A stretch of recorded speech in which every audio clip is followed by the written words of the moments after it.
नमस्कार साथियों, आज फिर से आपका मैं स्वागत करता हूं इस एनआरएम वाला चैनल में।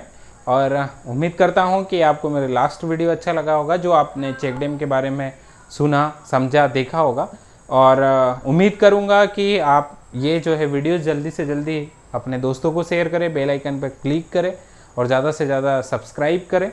और आज जो हम लोग बात करने वाले हैं, जहाँ पर हम लोगों ने कल इस वीडियो को छोड़ा था कि कितने प्रकार की जो है एस्टिमेशन करने के लिए डिज़ाइन होती है, तो आपने देखा होगा कि hydrological design, structural design, cost benefit ratio कैसे निकालते हैं, स्टेबिलिटी चेक कैसे करते हैं और एब्स्ट्रैक्ट कैसे करते हैं। तो आज हम जो बात करने वाले हैं कि जो किसी भी एक संरचना बनाने से पहले उसका साइट सिलेक्शन जो करते हैं, वो साइट सिलेक्शन के लिए कौन कौन से जो है आप सर्वे करते हैं।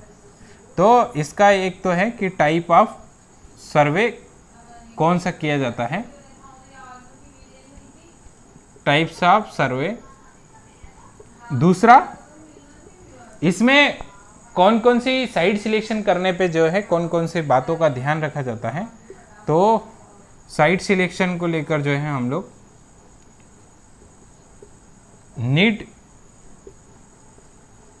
नीड्स निकालते हैं, क्या क्या वहाँ पर ज़रूरतें हैं और क्या क्या अवेलेबिलिटी है।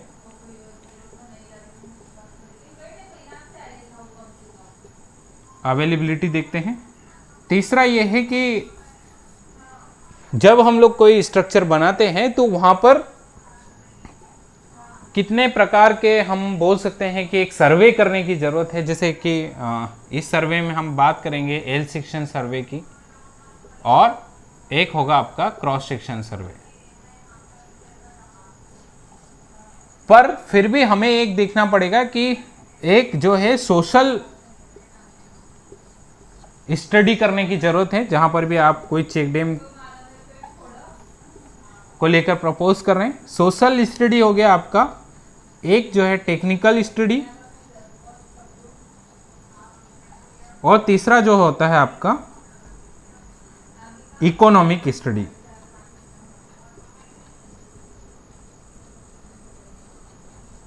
इतने प्रकार के आपको स्टडी करने की जरूरत है। तो एल सेक्शन सर्वे के बारे में अगर हम बात करें तो एल सेक्शन सर्वे क्या होता है, इसको हम थोड़ा साइड में रखते हैं। एल सेक्शन सर्वे ये होता है कि आप जैसे मान लीजिए कि कोई नाला है और नाले का एक किनारा होता है। मान लीजिए कि आपका इधर लोग खेती कर रहे हैं और इधर भी मान लीजिए कि खेती है या पहाड़ है, जो भी। तो एक तो हम ये देखेंगे कि जब एल सेक्शन सर्वे करते हैं तो यहाँ पर इसका नाले का जो है बेड लेवल कितना है। नाले का बेड लेवल मतलब जो सिल्ट डिपॉजिट लेवल है वो कितना है, जहाँ पर आपका पानी भरा हुआ है या जहाँ से पानी टच होकर जाता है। फिर आप देखते होंगे कि एक निश्चित ऊंचाई तक जो है जब फ्लड होता है, जब पानी का बहाव तेज होता है, जब बारिश में, तो वो एक निश्चित इकाई तक जो है हाई फ्लड लेवल होता है, एक HFL हाई फ्लड लेवल होता है, और ये आपका जो है नाले का बेड लेवल है। तो हम कोई भी स्ट्रक्चर बनाने से पहले ये ध्यान रखते हैं कि इस हाई फ्लड लेवल को ध्यान में रखा जाता है। ऐसा ना हो कि हम कोई स्ट्रक्चर बनाए, उसकी वजह से जो है इधर के खेतों में या इधर के खेतों में पूरा पानी भर जाए और नुकसान हो जाए। तो ये ध्यान रखने के लिए जो हम एल सेक्शन करते हैं, तो एल सेक्शन से ये पता चलता है कि हमें कोई भी स्ट्रक्चर को बनाने के लिए उसका हाइट कितना रखना है। ये एल सेक्शन के माध्यम से हम लोग निकालेंगे। तो एल सेक्शन में क्या होता है कि आपका पानी जो कितना पीछे तक जो है भरने वाले हैं, क्योंकि कभी कभी ये भी होता है कि अगर आपने मान लीजिए कि यहाँ पर कोई स्ट्रक्चर प्रपोज कर दिया मान लीजिए, और इधर किसी का घर है ना, जो मैं आपको सर्वे की बात कर रहा हूँ, सोशल सर्वे।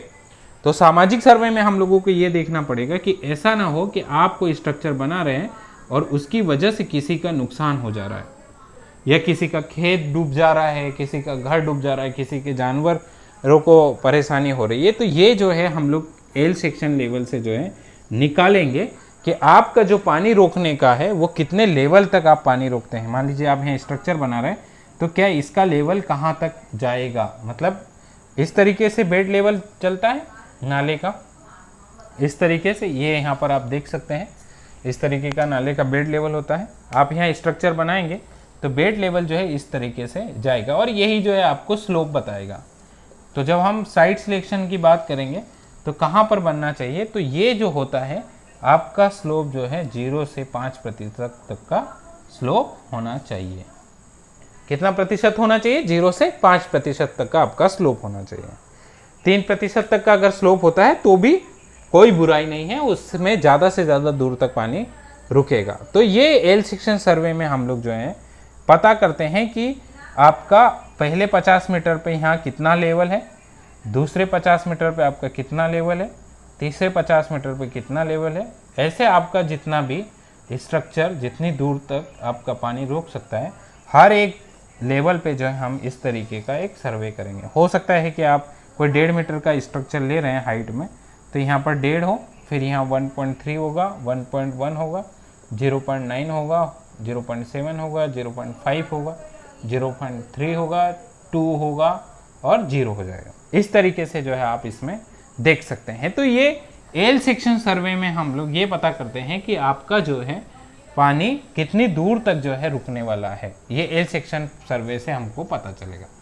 क्रॉस सेक्शन सर्वे से हमको क्या पता चलता है कि जो हमने एक स्ट्रक्चर प्रपोज किया है कितनी हाइट का, अभी एक बेड लेवल से कितना ऊंचा है, ये स्ट्रक्चर कितना ऊंचा है।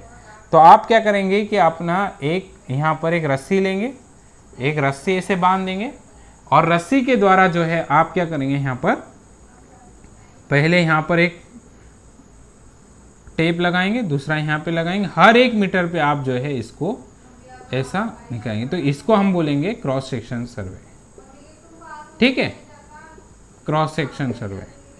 तो क्रॉस सेक्शन सर्वे से ये पता चलता है कि आपका जो है जमीन लेवल जैसा जो है वहाँ पर कितने स्ट्रक्चर में कहाँ क्या कितना कंक्रीट की ज़रूरत है। जब वॉल्यूम निकालते हैं तो इसमें जब आपका कंक्रीट का वॉल्यूम निकालते हैं, नीड डिमांड ऑफ कंक्रीट की जब बात करते हैं, तो ये जो है कंक्रीट की डिमांड क्रॉस सेक्शन सर्वे से निकलती है।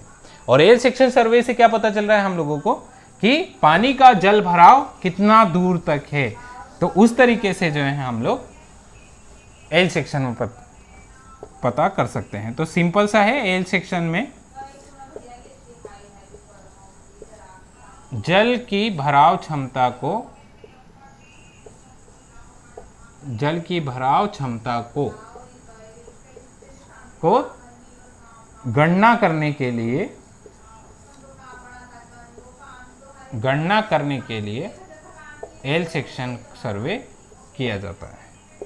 दूसरा